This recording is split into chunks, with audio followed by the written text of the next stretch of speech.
Hola, ¿qué tal? Mi nombre es Nicole Stephanie León Ropero, soy gestora empresarial de la empresa ASAC Asesoría Integral en Prevención de Riesgos Laborales.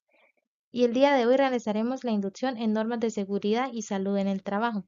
Esto lo realizamos en cumplimiento del Decreto Único Reglamentario 1072 del sector trabajo del 2015 y la Resolución 0312 del 2019. Podemos definir el sistema de gestión como un conjunto de elementos interrelacionados que tienen el objetivo de planificar, implementar, dar seguimiento, evaluación y mejora de los procesos con el fin de prevenir riesgos laborales. Está regulada por la Ley 1562 del 2012 y el Decreto Único Reglamentario 1072 del sector trabajo, quien establece que todas las organizaciones, sin importar su tamaño, deben diseñar, implementar y ejecutar el sistema de gestión. Tanto los empleadores como los colaboradores cumplimos roles y responsabilidades dentro del sistema de gestión. Las principales para los empleadores son garantizar el cumplimiento y ejecución del sistema de gestión, destinar los recursos necesarios para la implementación y ejecución del sistema, garantizar la capacitación en normas de seguridad y salud en el trabajo de todos los colaboradores, investigar oportunamente los incidentes, accidentes y enfermedades laborales. Y las responsabilidades de los trabajadores son utilizar correctamente los elementos de protección personal proporcionados por la empresa, dar a conocer su estado de salud, cumplir las normas de seguridad y salud en el trabajo establecidas en el Reglamento Interno de Trabajo y las políticas del sistema de gestión, y reportar oportunamente los incidentes, accidentes y enfermedades laborales que se les presenten en su entorno laboral. Las empresas deben contar con sus políticas de regulación empresariales y por lo tanto el sistema de gestión debe contar con su propia política de seguridad y salud en el trabajo, la cual debe estar documentada, firmada, publicada y socializada a cada uno de los colaboradores de la organización. En esta podremos encontrar una guía para la implementación del sistema, la cual consiste en la prevención de enfermedades y accidentes laborales por medio de la identificación y valoración de los riesgos, así como dar cumplimiento a los requisitos legales aplicables. Es importante que dentro de nuestras organizaciones se creen políticas que contribuyan a la mejora continua, enfocada siempre a la prevención. Así que en este momento los invito a leer la política de seguridad y salud en el trabajo establecidas por sus empresas. El objetivo principal de nuestro sistema de gestión es garantizar la seguridad de cada uno de nuestros colaboradores por medio del ciclo PHBA: planear, hacer, verificar y actuar. En la etapa del planear podremos encontrar todos los planes de acción, así como también la política del sistema de gestión y sus objetivos anuales. En la etapa del hacer es en la que pondremos en práctica todas las medidas y controles creadas en la etapa anterior. En el verificar es cuando nos autoevaluamos y monitoreamos todas las actividades que se han llevado a cabo dentro de nuestra organización. En esta etapa estableceremos medidas correctivas de mejora o determinaremos si las implementadas hasta el momento nos están funcionando. En el actuar llevaremos a cabo todas las medidas necesarias para mantener una mejora continua dentro de nuestra organización. Hemos estado hablando de incidentes y accidentes de trabajo, pero aún no definimos qué son. Cuando hablamos de accidentes de trabajo, nos referimos a sucesos repentinos que sobrevengan por causa o por ocasión del trabajo y que provoquen lesiones, daños a la propiedad o, como peor instancia, la muerte. Para que un accidente sea catalogado como laboral, debe cumplir una serie de características, las cuales son: debe ocurrir bajo horario laboral, debe ser realizando sus actividades laborales, debe ser realizando una labor bajo una orden o subordinación, debe ser en un evento bajo representación de la empresa. Puede ocurrir en el transporte del trayecto casa-trabajo o viceversa, solo mientras el transporte sea proporcionado por la empresa, como también puede ser realizando actividades de labor sindical. Por lo tanto, se debe tener en cuenta que si un accidente no ocurre bajo estas condiciones, será catalogado como accidente de origen común. Los incidentes laborales son aquellos que tuvieron el potencial de ser accidentes, pero que en sí no llegaron a materializarse. Una expresión más romántica sería todo aquello que pudo ser y no fue. Ahora que establecimos que es un accidente de trabajo, definamos que no es un accidente de trabajo. No es un accidente de trabajo aquel que se produzca por fuerza mayor al trabajo, que se produzca por culpa exclusiva de la víctima, aquel que ocurra por medio de altercados entre compañeros, lesiones que ocurran mientras se juega fútbol u otra actividad recreacional en el tiempo de descanso. Accidentes que ocurran en el trayecto trabajo-casa o viceversa cuando el transporte no es proporcionado por el empleador. Lo que debemos hacer en caso de que se presente un accidente de trabajo es, debemos asegurarnos de que el área es segura y no nos puede llegar a provocar una lesión. Si el accidentado se encuentra herido, debes prestar los primeros auxilios solo en caso de tener la formación adecuada. Llama a emergencias en caso de ser necesario. Si hay sangrado, trata de detenerlo usando los métodos para control de hemorragias. Asegúrate de que no haya fracturas. Si la persona está inconsciente, ponla en posición de seguridad, siempre cuidando su integridad. Recuerda que solo un profesional de la salud puede desarrollar métodos invasivos. Reporte el accidente de manera inmediata al área de seguridad y salud en el trabajo o a su jefe inmediato. Recuerde que el empleador tiene la obligación de realizar el reporte a la ARL. El accidentado debe ser trasladado al centro médico más cercano para una mejor valoración y atención. Recuerda, la Ley 100 del 93 establece el sistema de seguridad social integral, en la cual podemos conocer las entidades a las cuales debemos estar afiliados. En primera instancia, a la ARL, la Administradora de Riesgos Laborales. Son entidades que tienen la responsabilidad de prevenir, atender y rehabilitar a los trabajadores de las empresas afiliadas en caso de que se presente un accidente de trabajo o una enfermedad laboral. La EPS son las entidades encargadas de facilitar la prestación de los servicios de la salud de sus entidades afiliadas. La Caja de Compensación. Son entidades sin ánimo de lucro encargadas de administrar el subsidio familiar. También brindan servicios sociales a sus afiliados o a la comunidad en general. Pensión y cesantías. Son entidades privadas encargadas de gestionar los recursos de los trabajadores para que garanticen una pensión digna en la vejez. Ahora conoceremos la diferencia entre los actos inseguros y las condiciones inseguras. Los actos inseguros son todas las situaciones, acciones o decisiones que puedan derivar o dar como resultado una situación insegura y que ésta a su vez genere accidentes, incidentes o enfermedades laborales. En resumen, son las acciones que nosotros realizamos que nos expone a cualquier situación de emergencia y riesgo que pueda llegar a afectar nuestra salud.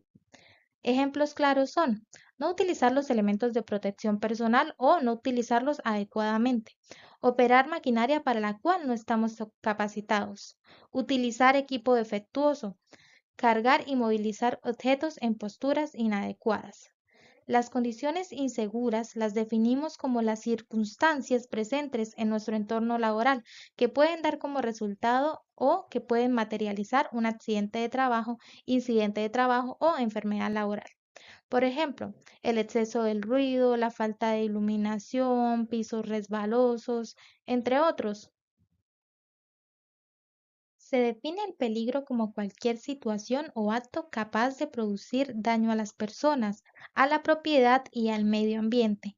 Y los riesgos o el riesgo es la probabilidad de que el peligro se materialice y pueda llegar a causar una lesión. En este orden de ideas, el peligro sería el exceso de iluminación. El riesgo sería la disminución o pérdida de la visión.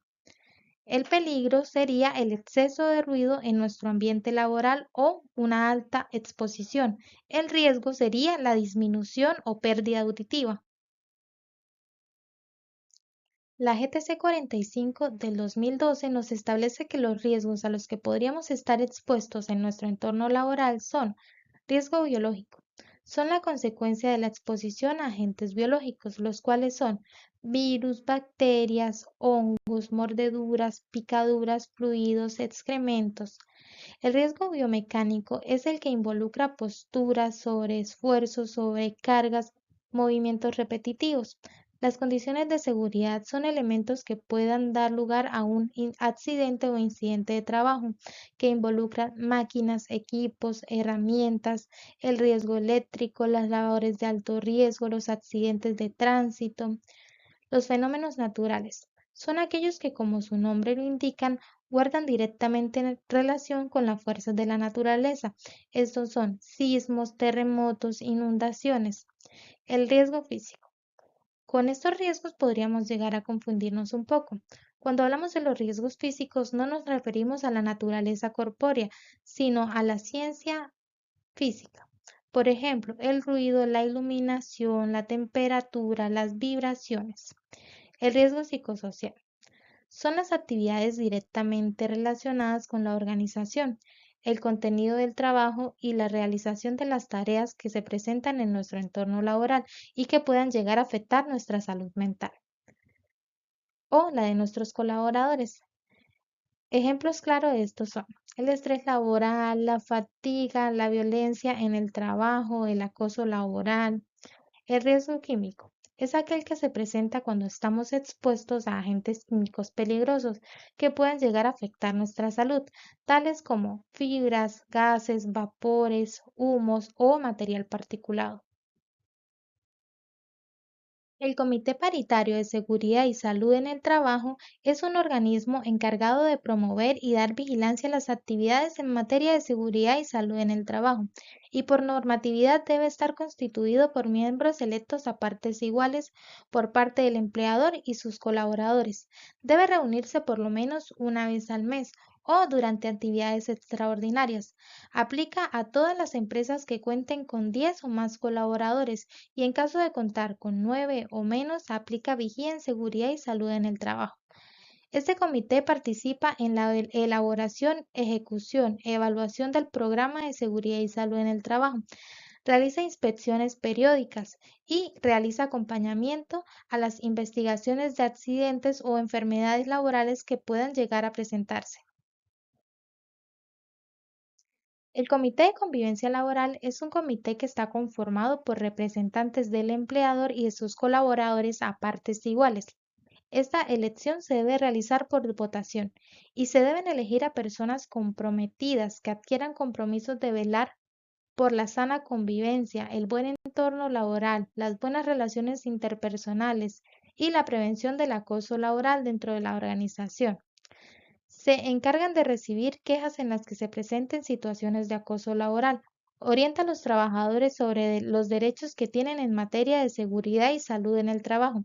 Este comité se debe reunir por lo menos una vez cada 3 meses o en situaciones extraordinarias.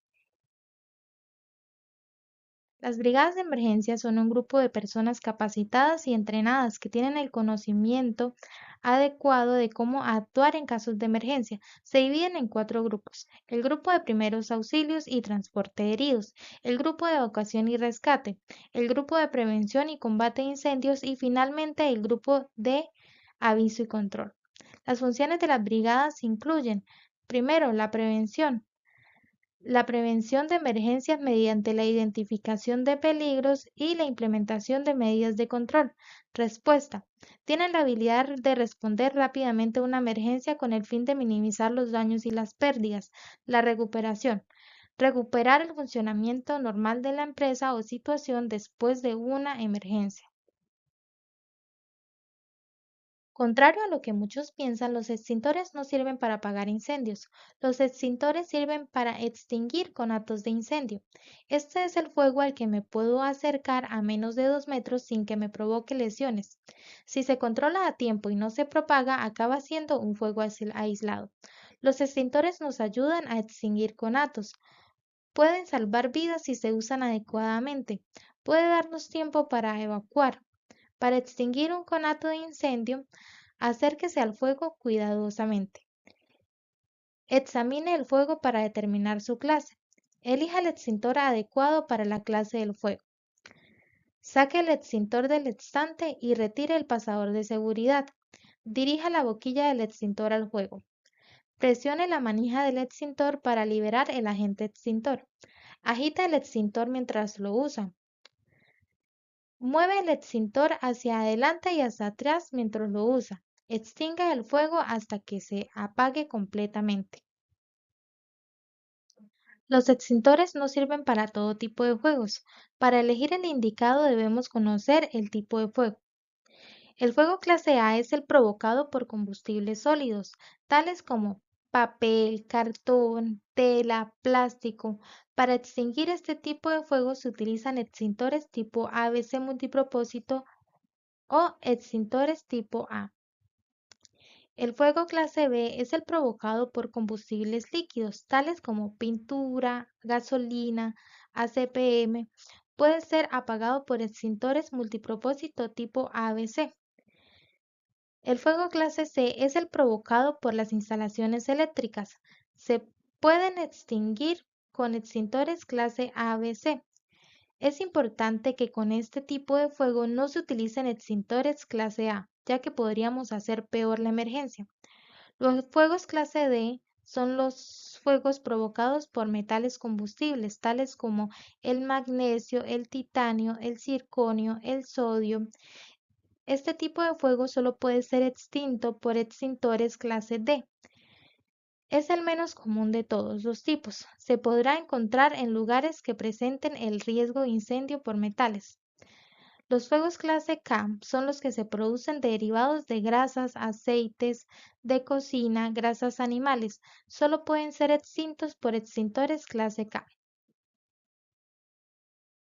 Y con esto llegamos al final de nuestra presentación. Un feliz día y gracias por su atención. Les desea ASAC Asesoría Integral en Prevención de Riesgos Laborales.